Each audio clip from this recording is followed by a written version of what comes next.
ɗum makko jiyaɗo makko haray iɗon andi ñanden yewtere nden en darino hari lannitaki ko lannitagol on issa ɗon wonɗen hari ko on ɗum wonno mawdu on ko wonno ɗe yewtude fimum ko fi ka Allah daali ɗon wallahu khalibun ala amrihi walakinna akthara annasi la ya'lamun. Allah inni ko faala kon latoto mais ko ɓuri ɗuɗude yimɓe ɓen anda ɗum. Ok, joni noon holluɗen wondema si a ndaari annabi Yusuf bun Yaqub ɓiɗɗo Yaqub on ko feƴƴi kon hoore makko fuu ka suratuwol Yusuf no holli wondema ko Allah tigoni reglande mo piiji makko ɗin.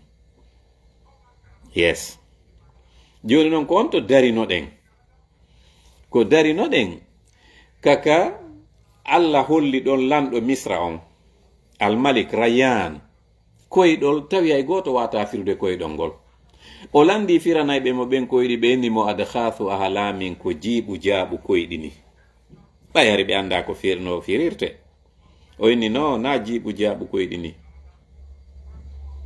Joni noon sokidanoɗo on e annabi Yusuf goo par ce que hari gollanayɓe lamɗo on moƴƴinanowo on lanɗo on beere e juɗanowo mo on bireedi ɓe haldi yo ɓe waɗan lanɗo on poson mais oya waɗi poson on oya ronki wadde.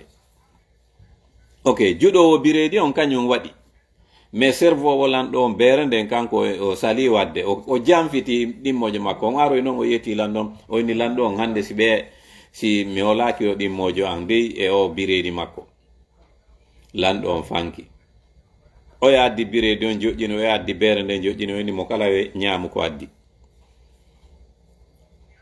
mais o waɗuɗo o ka beere kanko mo andi o waɗali poson o jamfitino ɗimmojo makko on ɓe haldi o ɓe waɗan lanɗo on poson mais kanko o sali waɗoyde kanko o ƴetti o yari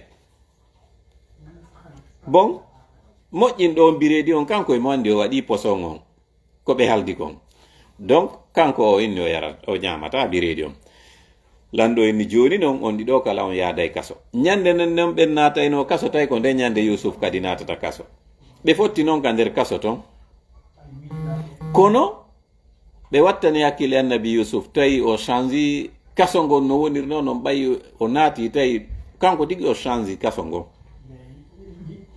watti noon kadi kala hoyɗuɗo goɗɗum si ari hoyɗitike mo o hoyɗe o fillita o sifa noon tigi ko ɗum koyɗol ngol firi donc mo kala e maɓɓe hoyɗi koyɗol ɓen ɗon ɗiɗo servowo on lanɗo on beere nden o hoyɗimo siiwa emo moƴƴina beere mo hama ɗum junna lanɗo on o ka bireedi hoyɗi no rondi cobbal colli ɗin ka hoore makko ɗo cobbal ngal colli ɗin no ñamude cobbal ngal weeti bimbi mo kala e maɓɓe ari yeeti lanɗo on yeeti annabi Yusuf ko hoyɗi kon donc annabi Yusuf inni an on ɓe aray ko neɓa ɓe yaltine ka kaso ɗo ɓe natte ka suudu laamu fuɗɗitoɗa golle maɗen ɗum ko moƴƴinɗo o inni fuɗɗitoɗa servugol lanɗo on beere o inni an kadi hoyɗuɗo on cobbal bireedi ɗa rondi bireedi ka hoorema colliɗi no ñamude ɗon wo ɓe aray ɓe nange ɓe naɓe ka makiti ɓe pande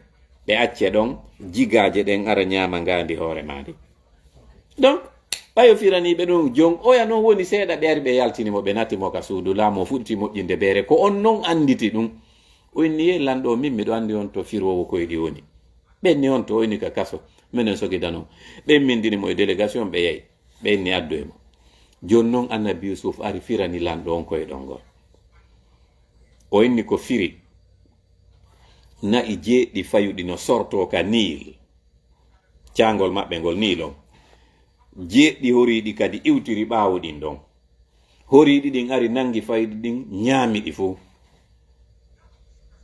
o fini tun o ɗanti o hoyɗi kadi cawti jeeɗɗi kecci no dari o wi kadi cawti jeeɗɗi yoruɗi no ari yoruɗi ɗin takkodira e kecci ɗin suma o fini woni ko iri ɗiɗi annabi Yusuf inni ɗum ko firi duuɓi jeeɗɗi on remay haray ɗin duuɓi jeeɗɗi ɗon ndiyan aray moƴƴa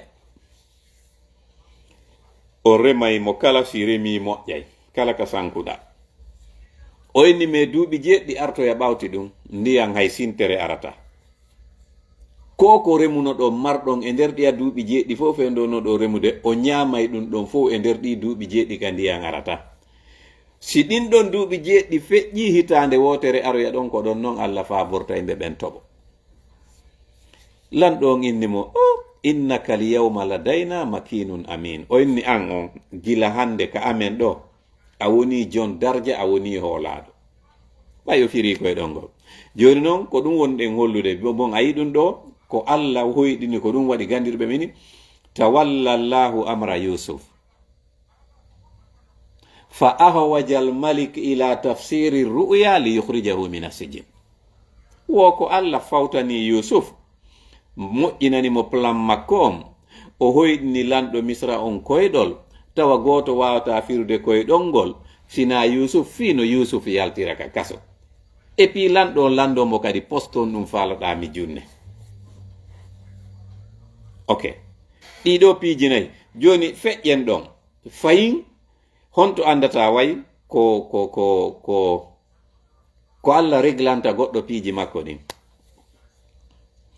Annabi Yusuf non yeeti on wonɗo gorko ɗon o fewndo on yaltayno ka kaso on servo lanɗo beele ndem o inni mo uskurni inda rabbik, o inni jantoyoɗa fi am ɓay an a yaltay ka kaso ɓe waratama a hettitoya golle ɗen kasuno yetoyoɗa lanɗo on fi am inna accu goɗɗo ka prison ga himo soka kono ko fi e hoore tooñe fino mi yaltira. O yalti tun Allah immini sayna Jibril o inni arɗo minele e Yusuf parce que annabaɓe ɓen kamɓe wona wano enen régla people citoyen lambda ara a dekona ya on nangatama no. Annabaɓe ɓen kala ka faljuɗa ko ɗon e ɗon régla ton parce que o waɗi ɗum welali Allah immini sayna Jibril tippi e makko ka kaso. Annabi Yusuf fi tun Jibril o inni mo ya safira al anbiyai maza taf'alu fi daril mansiyin. O inni me an addanowo on annabaɓe ɓen wahay kon nun ɗaɓɓata ɗo ko fi yejjitaɓe ɓen woni ɗo ka kaso ɗo hono ɗaɓɓata ka nder kaso ga. sayna Jibril inni mo ji'itu o atibuka mi aru ɗo ɗen parce que felore ƴawima Allah inni yo mi ar mi landoma question ji nayi. O inni mo ya Yusuf man illazi khallasaka min aidi ikhwatika qala Allahu rabbi. O inni ene ñande bengotoɓe ma ɓen ƴettunoma convaincu benma ha benma junnumaɓe yawɗon ka ladde ɓe fuɗɗima piyugol ɓe piyuma mo yawɗa fattiɗa wo on ɗon bantoma yaa kadi kawoɗa on ɗon dampe yaa kawoɗa on ɗon piye. O inni wo Allah inni yomi landoma nden ñande ko hombo hettinnoma e jungo ɓen kotiraɓe ma ɓe ronkuma warude hombo dandunoma. qala Allahu rabbi. O inni ko Allah. O inni go o inni Jibril inni mo kadi ya Yusuf man illazi akhrajaka min al jubbi. ene Yusuf ɓay bengotoɓe ma ɓen untima ka woyndu balɗe tatiɗa nder ton ko hombo yaltinnoma ɗo. Annabi Yusuf inni Allahu rabbi. O inni ko Allah. O inni mo ok. O inni man illazi asamaka min al fahisha ɓay ɓeygu Aziz Misra on patron ma Zulaykha